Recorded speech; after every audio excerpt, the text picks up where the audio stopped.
ನೋಡಿ, ಪ್ರತಿಯೊಬ್ರೂ ಪ್ರತಿದಿನ ದುಡಿಯೋದೇ ಹಣಕ್ಕಾಗಿ ಅಲ್ವಾ? ಆದರೆ ಕಷ್ಟಪಟ್ಟು ದುಡ್ದ ಹಣವನ್ನ ಎಲ್ಲಿ ಸೇಫಾಗಿಡೋದು, ಅದನ್ನ ಬೆಳೆಸೋದ್ ಹೇಗೆ, ಎಲ್ಲಕ್ಕಿಂತ ಮುಖ್ಯವಾಗಿ ಒಂದ್ವೇಳೆ ಏನಾದ್ರೂ ತುರ್ತು ಪರಿಸ್ಥಿತಿ ಬಂದ್ರೆ ಸಹಾಯಕ್ಕೆ ಬರೋದ್ಯಾರು?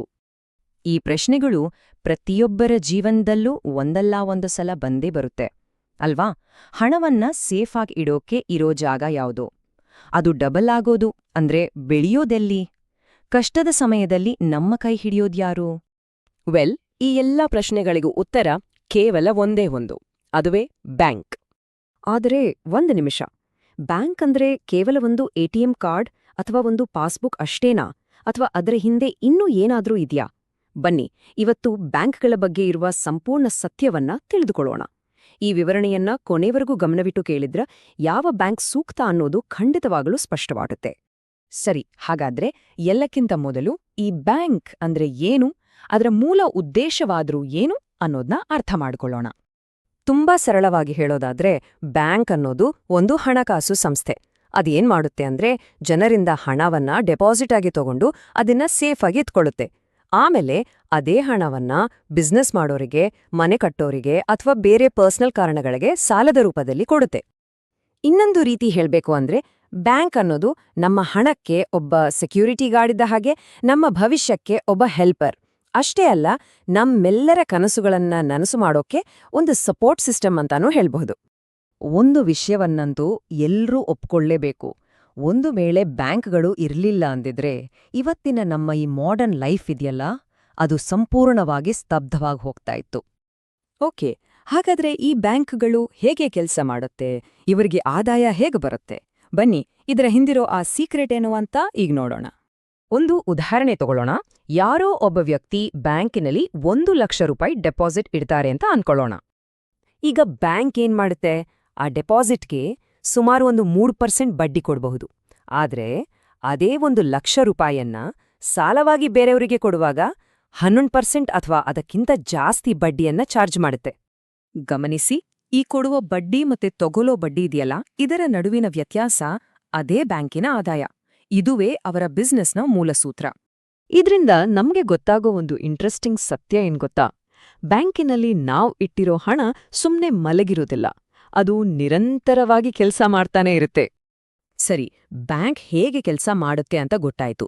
ಈಗ ಮುಂದಿನ ಪ್ರಮುಖ ವಿಷಯ, ನಮ್ಗೆ ಸರಿಹೊಂದುವ ಬ್ಯಾಂಕ್ ಮತ್ತೆ ಅಕೌಂಟ್ ಟೈಪ್ಗಳನ್ನ ಆಯ್ಕೆ ಮಾಡ್ಕೊಳ್ಳೋದು ಹೇಗೆ ಅಂತ ನೋಡೋಣ. ಭಾರತದಲ್ಲಿ ಮುಖ್ಯವಾಗಿ 2 ತರದ ಬ್ಯಾಂಕ್ಗಳನ್ನ ನಾವು ನೋಡಬಹುದು. ಒಂದು ಸರ್ಕಾರಿ ಬ್ಯಾಂಕ್ಗಳು, ಉದಾಹರಣೆಗೆ SBI, ಕೆನರಾ ಬ್ಯಾಂಕ್. ಇವುಗಳ ಮೇಲೆ ಜನರಿಗೆ ನಂಬಿಕೆ ಜಾಸ್ತಿ.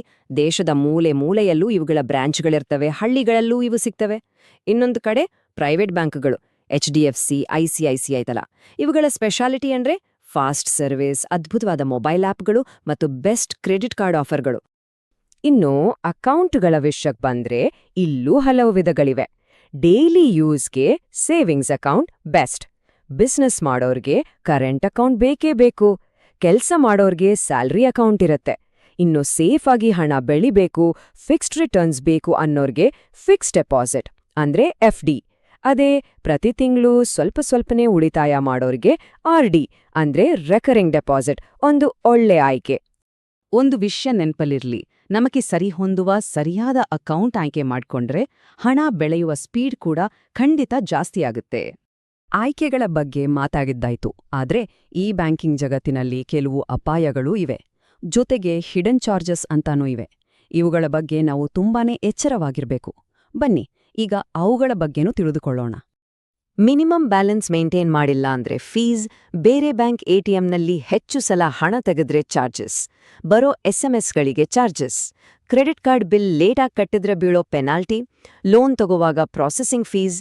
ಹೀಗೆ ಈ ಎಲ್ಲಾ ಹಿಡನ್ ಚಾರ್ಜಸ್ಗಳು ನಮ್ಗೆ ಗೊತ್ತಿಲ್ಲದ ಹಾಗೆ ನಮ್ಮ ದುಡ್ಡನ್ನ ಕಟ್ ಮಾಡ್ತಾ ಇರ್ತವೆ. ಹಾಗಾದ್ರೆ ಬ್ಯಾಂಕ್ ಸೇಫ್ ಅಲ್ವಾ ಅನ್ನೋ ಪ್ರಶ್ನೆ ಬರಬಹುದು. ಹೌದು, ಖಂಡಿತವಾಗ್ಲೂ ಸೇಫ್.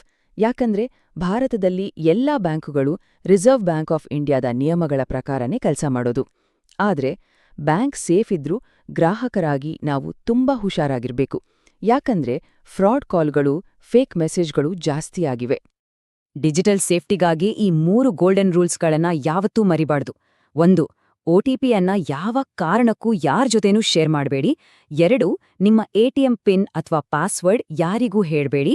ಮತ್ತೆ 3 ಅಪರಿಚಿತರಿಂದ ಬರೋ ಫೇಕ್ ಲಿಂಕ್ಗಳ ಮೇಲೆ ಅಪ್ಪಿತಪ್ಪಿಯೂ ಕ್ಲಿಕ್ ಮಾಡಬೇಡಿ. ಸರಿ, ಇಷ್ಟೆಲ್ಲ ಮಾಹಿತಿ ಗೊತ್ತಾದ ಮೇಲೆ ಈಗ ಕೊನೆಯ ಹಾಗೂ ಅತಿ ಮುಖ್ಯವಾದ ಪ್ರಶ್ನೆಗೆ ಬರೋಣ. ಒಬ್ಬ ವ್ಯಕ್ತಿಯ ಅಗತ್ಯಗಳಿಗೆ ಪರ್ಫೆಕ್ಟ್ ಆಗಿ ಸರಿಹೊಂದುವ ಬ್ಯಾಂಕ್ ಅನ್ನ ಕಂಡುಹಿಡಿಯೋದು ಹೇಗೆ? ಒಂದು ಬ್ಯಾಂಕ್ನಲ್ಲಿ ಅಕೌಂಟ್ ಓಪನ್ ಮಾಡೋಕ್ಕೂ ಮುಂಚೆ ಈ ಕೆಲವು ಪ್ರಶ್ನೆಗಳನ್ನ ಕೇಳ್ಕೊಳ್ಳೋದು ತುಂಬಾ ಮುಖ್ಯ. ಮನೆ ಹತ್ರ ಬ್ಯಾಂಕ್ ಬ್ರಾಂಚ್ ಇದೆಯಾ? ಅವರ ಮೊಬೈಲ್ ಆಪ್ ಬಳಸೋಕ್ ಸುಲಭವಾಗಿದೆಯಾ? ಹಿಡನ್ ಚಾರ್ಜಸ್ ಎಲ್ಲ ಕಮ್ಮಿ ಇದೆಯಾ? ಸುತ್ತಮುತ್ತ ಎಟಿಎಂಗಳು ಸಾಕಷ್ಟು ಇದಾವ? ಎಲ್ಲಕ್ಕಿಂತ ಮುಖ್ಯವಾಗಿ ಅವರ ಕಸ್ಟಮರ್ ಕೇರ್ ಸರ್ವಿಸ್ ಚೆನ್ನಾಗಿದೆಯಾ? ಯಾಕಂದ್ರೆ ಇದರ ಹಿಂದಿರೋ ನಿಜವಾದ ಸತ್ಯ ಏನು ಗೊತ್ತಾ? ಬೆಸ್ಟ್ ಬ್ಯಾಂಕ್ ಅಂದ್ರೆ ತುಂಬಾ ಫೇಮಸ್ ಆಗಿರೋ ಬ್ಯಾಂಕ್ ಅಂತಲ್ಲ. ಬದಲಿಗೆ ಒಬ್ಬ ವ್ಯಕ್ತಿಯ ಅಗತ್ಯಗಳಿಗೆ ಯಾವುದು ಪರ್ಫೆಕ್ಟ್ ಆಗಿ ಮ್ಯಾಚ್ ಆಗುತ್ತೋ ಅದೇ ಅವರ ಪಾಲಿಗೆ ಬೆಸ್ಟ್ ಬ್ಯಾಂಕ್. ಹಾಗಾದ್ರೆ ಈ ಎಲ್ಲಾ ಅಂಶಗಳನ್ನ ಗಮನದಲ್ಲಿಟ್ಟುಕೊಂಡು ನೋಡಿದ್ರೆ ಭಾರತದ ಅತ್ಯುತ್ತಮ ಬ್ಯಾಂಕ್ ಯಾವುದು ಮತ್ತೆ ಯಾಕೆ ಅನ್ನೋ ಪ್ರಶ್ನೆ ಬರುತ್ತೆ. ಈ ಬಗ್ಗೆ ಪ್ರತಿಯೊಬ್ಬರೂ ಯೋಚನೆ ಮಾಡಿದ್ರೆ ತಮ್ಮ ಹಣಕಾಸಿನ ನಿರ್ಧಾರಗಳನ್ನ ತೆಗೆದುಕೊಳ್ಳೋಕೆ ತುಂಬಾ ಸಹಾಯವಾಗುತ್ತೆ.